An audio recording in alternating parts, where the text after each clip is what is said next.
So I'm going to go through a few different things, but one is a quote from the book. I wish I had it with me. I don't. It's downstairs.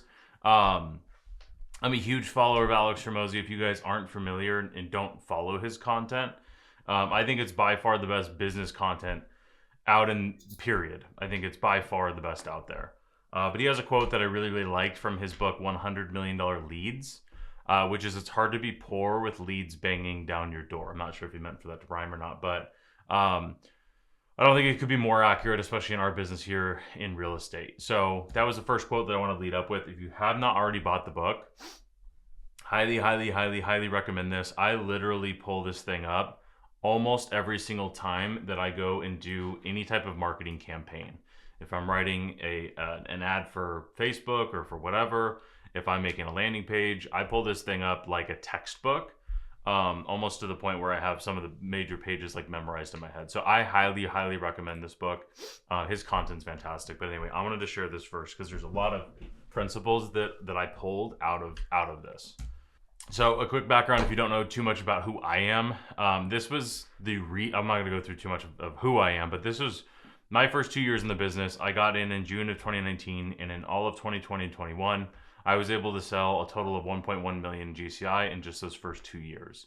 I did 350 roughly in my very first full year in 2020, and I did 780 my second year in GCI before I jumped completely out of sales into just running my team Onyx Homes. And I boil it really down to two different reasons that I was able to actually do that. The first one was I just talked to way more people than anybody else that I knew. Anybody else I knew, meaning other real estate agents in the marketplace. And the second thing was I leveraged my lead gen so that I was spending all of my time converting leads, as opposed to spending what most agents do if they lead generate at all, is they spend almost all of their time prospecting for new leads, and they don't spend very much time converting actual leads. So I think those are the two reasons that I was able to do as much sales as I was able to. And to be super, super clear, especially on point number one, is I was not the best. I was a good salesperson when I got into the business in the first place, but it's not like I was the best real estate agent in the world. I mean, it's brand new. I was 6 months in the business when I started that year. And I worked a lot. There was the other caveat, like the asterisk to this was I was working obviously a ton there. But if I could go back to 2020 and say, Christian, these are the things you absolutely need to do, they would make a world of a difference now where I'm at right now. So I wanted to share that for everybody else that wants to help to generate leads. Here's how I think through this. Is the biggest opportunity that everybody in business has to generate leads is free, and everybody has access to it. And there's a lot of different ways to do it as well too. When we hear content, a lot of the times we think of like, or at least I do, I'm guilty of this. We'll think of like TikTok, dancing on TikTok or Instagram and whatever. There's a lot of different ways to leverage content, and it's free eyeballs to your business. So here's how I'm going to kind of walk through this. This is in order what I would recommend doing. Is documenting your journey, literally what you're doing right now. So for example, you could document literally what you're doing right now. So you could take a picture of this and posting this for your consumers, and you could say something along the lines of, I am learning how to market better so I can help my clients sell their houses, better, faster, for more money. Whatever. You can just literally document what you're doing. It's way, way, way, way more powerful. We have a few agents on our team that do this really, really well, to where they will take a picture. Let's say Wednesday, for example, is our meeting day. So they'll take a picture of their kind of morning routine, getting ready for the meeting. They'll take a picture at the meeting where we're generally talking about something to help our agents do more deals, like the market update or whatever's going on. Then at the end of that, we always talk about off-market opportunities. So an agent will post and saying, hey, I just learned about 5 off-market opportunities. Send me a message if you want to hear them. Or a poll and say, do you want to know about the 6 off-market opportunities I just learned about? Yes or no? Things like that. And then afterwards, it could be going to a training. Afterwards, it could be going to a property tour. It could be doing a CMA for a client that's thinking about selling their home, and just documenting what you actually do. I think the hardest thing about real estate and the easiest thing to overcome is that consumers, generally speaking, have such a low expectation of what real estate agents actually do. They think we open up doors and make way too much money and put signs in the yard and make way too much money. And I don't blame them. When I got into the business, I saw everybody's marketing was just listed, just sold, just listed, just sold, especially when I got in the market in 2020 and everything sold in 35 seconds. What a consumer actually sees is just sold in one day for $75,000 over asking price. What a consumer actually sees is, wow, you earned, you underpriced the listing and you made $30,000 in a day. Like, that's what the consumer actually sees, as opposed to you sharing the 2 or 3 weeks of prep time of, one, how you found that seller, how you coached that seller into prepping their house for sale, how you coached them up on pricing and went through the different strategies, and then you're actual putting it on the market, you taking pictures and video of actually staging the house and decluttering and all the nonsense that we do, and then the actual activity of putting it on the market, doing the open house, you get my point. There's so much lost opportunity in showing what we actually do. And that's one thing with content. And to be honest, we just did our quarterly business planning, and I'm going to talk more from my running the team perspective, but we just did our quarterly business planning, and we are like somewhere between 3 and 5. We're probably 5xing our content that we're outputting between agent facing content like this and consumer facing content. And the biggest thing we're missing on both is this part right here, is actually showing what we're doing. And I think my excuse, part of that, is that I don't sell. So we can't show me doing the things. We kind of depended upon our agents doing that, and we just said, forget it. I'm getting back in front of the camera for consumer facing stuff because it's that important. We're going to show the actual behind the scenes of doing the work, hiring an in-house videographer, and all of those things. I'm not saying you have to have all those resources and spend all that money, because literally you can just pick up your iPhone. You don't need to be facing if you don't want to be on camera, but you can point at what you're doing. So documenting your journey is absolutely 100% the easiest way. And I could go back one slide or two here, and I would imagine other real estate agents looking at this, like I can say I sold 1.1 million in GCI my first 2 years, and good for you, Christian, whatever. But if I had documented that entire journey from day one to where I'm at now, that would be way more valuable than me just telling you that this is what actually happened. Okay, anyway, so that was number one, is start documenting your actual journey. Number two is determine what leads you actually want to attract. And I think this is the absolute most important thing to start with after you just start documenting your journey, because I got in this trap. We've been making content for roughly 3 years, maybe 3.5 years. And for the first 3 years of it, we just made content for the sake of making content because Tom Ferry and everybody else tells us we're supposed to. And we did. And it absolutely made a difference. It helped. It made a world of a difference once we got very clear on who we're actually talking to.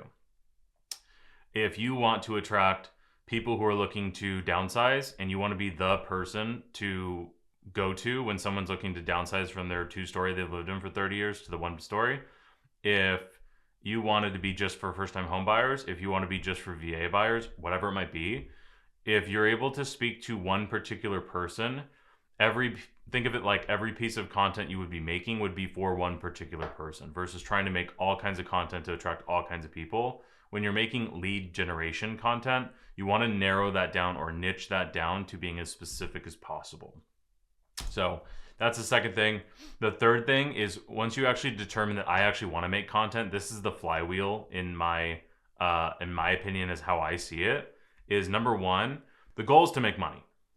That is the only reason anybody, I imagine, makes content.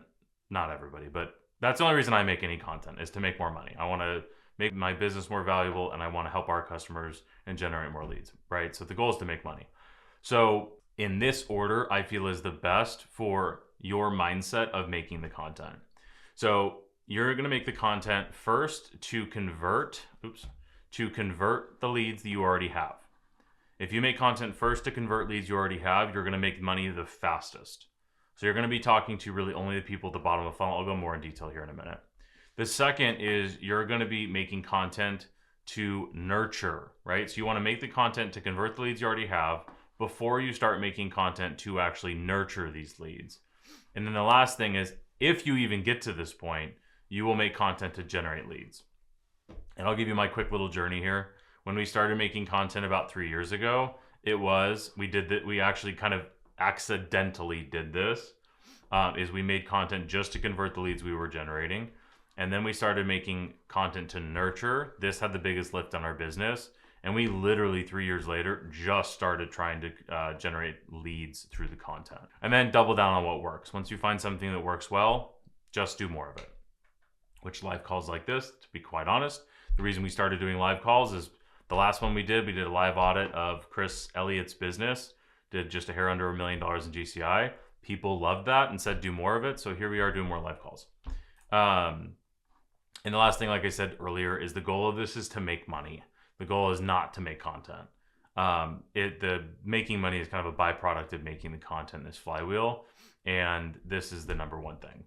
So, and it's free. So let's talk about creating content that will convert.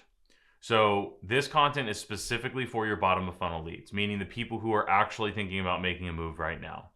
And this is where you're going to, what I at least recommend is I would make what is known in the marketing world as a video sales letter. I'd never heard of this until about a year ago. And once I heard about it and learned about this and saw like the power of it, you'll see them absolutely everywhere. It's because they work. Think of it this way, is if I go to a listing presentation and I just gave my absolute best listing presentation of all time, imagine if that was recorded and you can replicate that for every single seller you ever talk to or buyer or whatever. That is the idea behind a video sales letter. And once you've made this type of content, generally speaking, you're not remaking it. You're making it every once in a while. You're remaking it or making it better every once in a while. But once this content is made, generally speaking, you don't have to redo this all the time. Think of, here's an example for you on content to convert, is when a lead comes into our database, we will start an email action plan, which most agents do this. And instead of it just being, hey, are you ready to buy a house? It could be, the first stage is research, generally speaking, for most consumers. So I have a video that is specifically for research and how we coach our clients up on how to actually research for a home. And go figure, we're involved in there. Now, the next part is maybe they're more window shopping or going out looking for properties. So we have content for that specific stage of the game. So on and so on, all the way throughout the process. So this is something that you can do in a rather short amount of time, and the video sales letter is something that's new. And this is probably more of a screenshot. Again, you'll have the recordings. I'll share all this stuff as well too. Here is the framework or the outline, if you will, for making a video sales letter. So you go through an intro because you want to qualify the people that you actually want to work with. You want to disqualify people that you don't want to work with, right? So for example, as a real estate agent, you might say, you want to qualify the viewer and acknowledging why they're watching the video. So if somebody is watching my video about selling their home, I might start the video with, you're probably watching this video because you're thinking about or doing some research on selling your home. So I'm disqualifying anybody that's not selling their home immediately, right in the first 2 seconds. And then you want to explain the purpose of this video, right? So this purpose of this video is to help you understand what it looks like from going in a research phase to selling your home and getting your cash out of the sale, moving in wherever you're moving next, right? That's the purpose of the video. A case study might be, we actually just did this with a seller last week. We just closed on a property that a year ago we started the research phase. We talked about their equity. We did some plans. We sold it this much above market price, and this was their, a screenshot of their testimonial.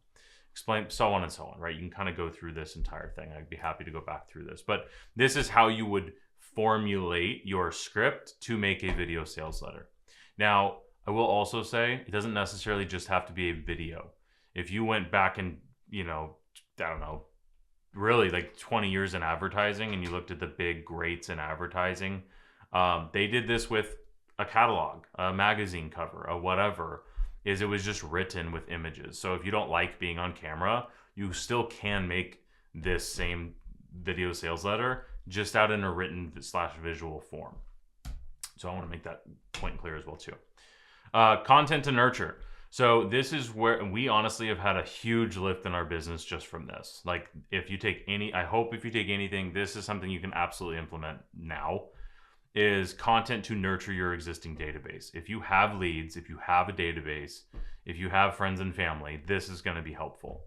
Is you're going to create a weekly piece of value content. One piece of content every single week. You can do less. I don't think you should. I think at minimum you should do a monthly market update is the absolute. If you say, Christian, I cannot do anything weekly, you can.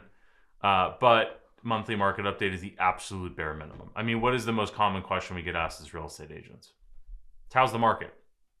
Go to the grocery store, somebody knows you're a real estate agent, they're going to ask you, how's the market? They don't even know your name. They don't care about your name. They care about how's the market. So minimum, you do a monthly market update. So that's 12. I highly encourage you to do weekly content. So one piece of valuable content per week. So here's how it breaks down in a year. There's 52 weeks in a year. 12 of those weeks, you're going to do a monthly market update, the first week of every month, basically. I would highly encourage you to also do a monthly case study. If you're doing deals, that means you're helping customers solve problems. So every single month, you're just going to share the best story you have about how you helped this customer overcome this problem. That content is going to help you convert leads you already have. It is going to help people see that, oh, wow, I'm not looking to make a move anytime soon, but Terry just helped this person that was a hoarder sell their house and move into something brand new and start over. Like, wow, I didn't think that was possible. And the person didn't have to do anything. Terry did everything. Amazing. 5-star review. That's where you're showing what it looks like to work with you before you would ever ask for the business. So this is something that we do with our team a lot, is we case study how our agents are being successful, because that content is trying to attract more agents to our team. So I would do 12 of those pieces of content. Frankly speaking, if you do tons of deals, you might want to over-index on case studies, especially early on, because you probably have a catalog of huge wins from the past. This does not need to be something that happened yesterday. You can go back and use case studies from 5, 10, 20 years ago. It does not matter. Those stories are still relevant. So that leaves you with 28 pieces of content to share for the rest of the year. So if you do 12 monthly market updates, you do 12 case studies, those are one a month each.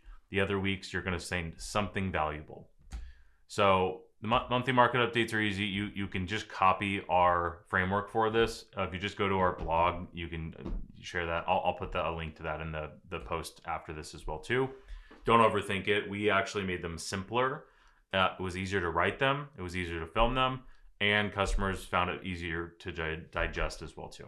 Case studies, I talked about this, share your biggest wins. This is also social proof that you actually know what you're doing, which is obviously important. The last thing is value content. So this is hard at first, but here's how I can hopefully help you make it a little bit easier. Also, if you're in production, this should be the easiest part, is keep a running list of all the questions, all the objections, and all the problems your customers run into. Think of this like you're building your FAQs, your frequently asked questions. I would literally just have a section in my notes on my phone. I would have a notepad next to you, whatever, and just every single time you get a question from a customer, that you put it on the list. And then when you go to make content, I would highly recommend, when you hear the same question multiple times, put like hash marks next to it, so you can say like, oh, this question was asked 25 times this week. I should probably talk about it. That's what I recommend doing. Don't overcomplicate this. And it's okay that you're gonna sound repetitive. All I ever talk about when I make agent-facing content is sales stuff and marketing stuff. And mostly, those are the two things that anybody cares about, usually, that's listening. Or they're looking to build a team, and we go down that rabbit hole. And I have to repeat myself over and over and over and over again. And the reality is, there's a quote from David Ogilvy. I've got a book up here. I had a book. Maybe it fell. Ogilvy on advertising, this book up here. David Ogilvy is like one of the best advertisers of all time. And he had a quote, I'm going to paraphrase it, but you're not advertising to a standing army. You're advertising to a moving crowd. So if you say the same thing over and over and over and over, you're not saying it to the same people. If you post something twice, it's the same thing in 2 weeks, like nobody saw the first one anyway. So if you post it again, they either don't remember it or they didn't see it, and who cares? So when you find your message that's your value to the marketplace, this is me also talking to myself, is do not be afraid to continuously repeat yourself. Okay. Lastly, lead generation is the least important part of content. And I think people get this backwards, and it puts up a stone wall to making content, because I think a lot of people they're trying to generate leads from their content, and it stops them from making content altogether rather than nurturing and converting first. So what also happens when you've done that is you have this bolded portion here is you have also built up a profile of value, right? If you started posting yesterday and it's just lead gen, opt in here, all this, and there's no value whatsoever, they're like, is this a scammer? Is this even real? Does this person exist? Versus if there's just a catalog of valuable information, then they can go back in and look for that. The other thing too is, if you're not already making content, you're probably going to suck at it. I was terrible. If you go back to my YouTube channels, look at my first videos, they were abysmal. They're so bad. And they're not maybe great now, but they're way better than they were 3 years ago. So ripping off the Band-Aid of sucking at something is much easier to do when you're nurturing people that you already have in your database versus lead gen just being much harder. So that is my entire spiel here. So I'll open up. There's a small handful of us in here. I'll go ahead and open up whatever questions you guys have. Either throw them in the chat, or you can unmute yourself and any questions? So your content that you post, I do my database that I have, I send out emails constantly to them. I do some automatic postings on Facebook, but a lot of that isn't my content. That is stuff that I just pull from different places that I just have automatically sent through. So, I mean, I guess more personable content is probably something coming from me and my language or whatever is probably better than an article written by Keeping Current Matters or whatever, stuff like that. Right. Yeah, I mean, we used to do that as well too, and like put the Band-Aid on we're supposed to be posting. If you wanted to just add another layer to ideas, because idea generation is the hardest part of content, period. Writing, it's not really that hard. Now you might, again, same thing with ripping off the Band-Aid of sucking. I don't know if you're a good writer or not, so there's that. But again, I wasn't very good at writing in the beginning either, and you get better over time. My point is, you could take a look at that Keeping Current Matters post that you're going to post on Facebook that looks canned. It looks, like nobody cares about that stuff, generally speaking. Your audience might be different. When we posted that stuff and got, zero any benefit from it whatsoever. You could take the 15 minutes to read the post and then give your opinion of the post. Like, imagine this on Facebook. So I'm sharing a post from whatever, and then you could just write 2 sentences of what your thoughts are about that post. That 2 sentences would be way more valuable than the actual post. Got it. I've also found that at what most agents do is they will take national news and then they'll send it to their database. And what we have learned that is very effective is we will take national news and we will say, yes, and, or yes, but here's what's happening in Orange County. So the world's going crazy. The market's slowing down, like whatever market you're in, you'll see the national headlines, but like your sub-market where we're trying to make money is going to probably have a different story. So that would be my advice. Terry, do you do video at all? Or are you open to doing video? I'm old school. I'd rather write it out or card or something. There's nothing wrong. The reason I asked is just like my advice would obviously be different if you were doing video, but my written word gets us more business than anything. The videos are almost not an afterthought, but like our email. So let me give you some real stats here. Is our email newsletter we send out every single week. So I write every Monday. Now this is throwing a wrench in my morning routine, but Every Monday. So like I woke up this morning, grabbed my coffee, sat down, and I wrote out an email for our agent facing content. That email is this presentation. This presentation, I have a point to this. This presentation is also what I'm going to share to my team at our Wednesday meeting. This is also going to be my Facebook post for the week, the same written email, it'll be my LinkedIn post for the week. We'll take the long version of that and we'll make it like a carousel, right? So like here's the 5 bullet points basically, and that can be a Facebook and an Instagram post. It's also going to be shortened for tweets as well too. You kind of get my point. And that's before the video. Like that stuff will all be used as text, not as video. Now, if you ever want to get in front of the camera, I literally just use that email as my script to film the video. So for those that do want to make video, or if you get to the point where you do, I think it definitely is helpful. Not required though. I think there's a lot of people say you have to make video. Like I think you should if you want to make a lot of money, but you don't have to. But our written word crushes. So we send our email newsletter to, on the consumer side, we send it to like 14,000 leads every single week. And we have a 40 to 45% open rate on average to that list. And about a 3 to 3.5% click rate. So for reference, both of those metrics are like, the open rate's probably 50% above industry standard. And for real estate newsletters, like probably 5 times as high. And the click rate's outrageous. I don't sell. So I would say 99% of the people on that email list don't know who I am. Meaning that I've never met them. That's not SOI, it's not anything.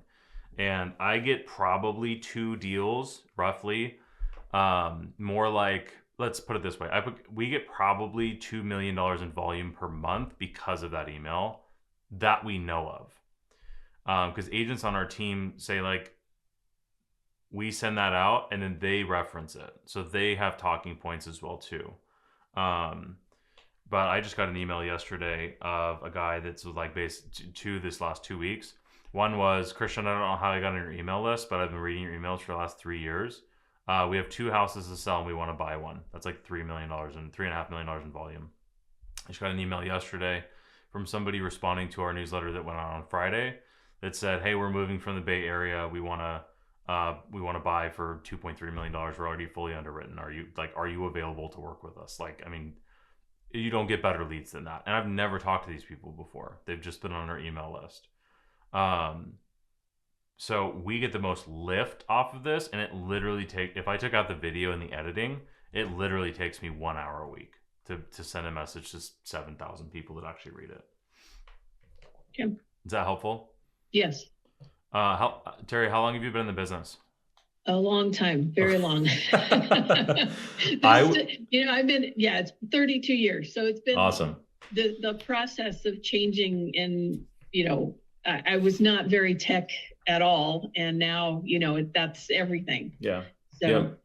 I mean, I do newsletters, but I do kind of a pre-made newsletter that I send out. And, but I started doing a joke of the month, which has been like the biggest hit I've had.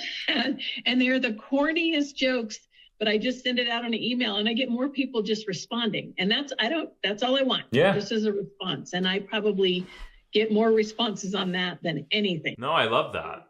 I actually saw that post in the community as well too, and I was like, that's odd, but like you're I would imagine, because we did the like fancy newsletter thing as well too, and it just bombed. It just doesn't do anything at all. And then you send the corny email. Like, I love that. If I was in your shoes, the only thing I'd suggest, how big's your database? I don't know, 1,200. Yeah, I would dump the fancy newsletter. And I would add the value instead of that and just see what happens. And keep your joke of the week separate. Keep those separate. So like this is the value email and this is the funny one. Right. That's what I would recommend doing. Yeah.